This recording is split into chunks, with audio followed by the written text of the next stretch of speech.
Atos, partenaire de confiance de la transformation digitale des entreprises.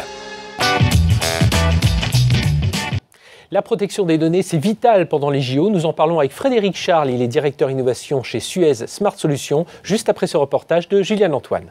Jean-Benoît Gauthier, directeur de la technologie et de l'information au sein du Comité international olympique, compte 12 JO d'été et d'hiver à son palmarès. Grâce au transfert de connaissances, les technologies utilisées améliorent le déroulé des épreuves. À Londres, des applications mobiles sont apparues pour la première fois.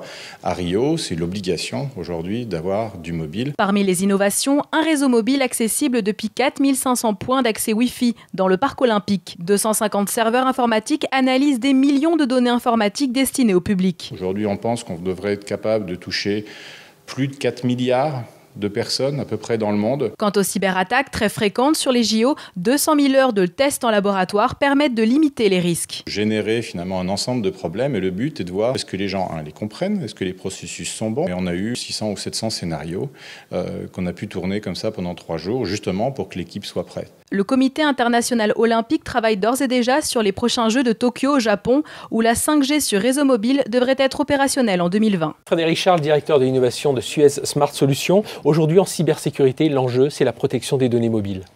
Alors effectivement, le mobile devient le terminal. Certains n'ont, comme on pense aux jeunes, mais pas que, n'ont qu'un terminal mobile. Donc là où avant la sécurisation du mobile était un peu l'exception, ça devient la règle. Cette règle, elle va dépendre sur des règles de sécurité des utilisateurs, mais aussi des règles de l'entreprise, parce que ça devient un terminal d'accès à l'information. Mais le point essentiel à l'avenir va être quand même de matcher la sécurité avec l'expérience utilisateur, parce que trop de sécurité peut tuer autant de business que pas assez de sécurité. Ça, c'est une certitude.